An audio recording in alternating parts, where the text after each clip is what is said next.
Assalamualaikum, Assalamualaikum warahmatullahi wabarakatuh. Perkenalkan, nama saya Siti Ananda Rahma dengan NIM F1D02410095. Saya ingin em, mengumpulkan tugas responsif modul 3, yaitu menjelaskan tentang pengimplementasian dari sorting dan searching dari modul 3, di mana dari sorting sendiri saya memilih bubble sort. Teori bubble sort itu merupakan perbandingan elemen satu persatu dari awal. Jadi dia membandingkan sama sebelahnya secara berurutan dari awal hingga akhir. Kalau pengimplementasian dalam kodenya itu yang pertama ada for. For ini berguna untuk agar semua elemennya itu dibandingkan hingga datanya terurut. Di sini dia membandingkan dari indeks ke 0 sampai panjang array min 1. Kenapa min 1? Karena indeks terakhir dari list array dari list datanya itu tidak perlu dibandingkan karena udah pasti dibandingin sama indeks kedua terakhirnya itu. Kemudian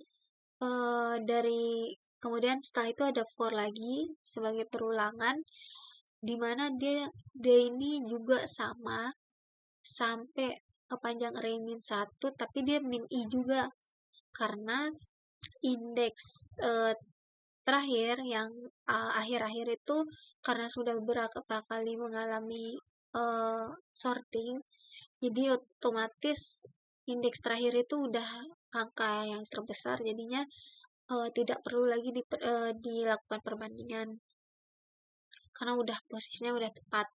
Kemudian ada if di sini. If-nya ini jika array j lebih besar dari array j plus 1, ini artinya kalau indeks 1, data indeks 1 ini lebih besar dari data indeks 2, dia bakal ditukar karena indeks karena di sebelah kiri itu harus urutan yang terkecil. Jadinya dia ditukar. Cara tukarnya itu dia pakai swap. Jadi array j-nya itu bakal disimpan dulu ke variabel t. Setelah itu array j-nya itu kosong. Nah, karena kosong, dia bakal diisi sama array j plus 1. Jadi posisinya itu array j plus 1 ini, datanya ini bakal di kiri. Kemudian array j plus 1 ini kosong. Dia diisi sama t. T yang tadi yang berisi data dari array j. Jadinya dia ditukar, jadi array j plus 1 ini bakal jadi di kiri, kemudian array j-nya itu di kanan. Kemudian kalau di metode searching-nya sendiri, saya pilih binary search, di mana teori binary search itu cara pencariannya itu panjang datanya dibagi 2. Jadi ada kunci tengahnya itu, kalau datanya yang dicari itu lebih kecil dari mid-nya, dari tengahnya itu, maka dia bakal nyari ke kiri. Kalau dia lebih besar datanya, maka dia nyari ke kanan. Kalau pengimplementasian dalam kodenya itu awalnya itu diinisialisasi, kalau left itu kiri itu sama dengan 0 dulu, kemudian kanan itu sama dengan panjang array min 1. Jadi kan indeks itu kan dimulai dari 0, jadi kalau panjangnya 5, jadi terhitungnya itu cuma 4. Kemudian ada perulangan sampai yang kiri kurang dari sama dengan kanan. Di mana dalam perulangannya itu ada mid yang dimana isinya itu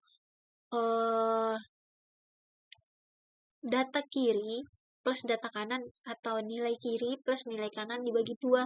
Jadinya itu bakal ketemu nilai tengahnya, nilai mid-nya. Kalau mid-nya itu sama dengan kunci yang kita cari, itu berarti dia bakal return mid. Dia berarti kuncinya ketemu, datanya ketemu.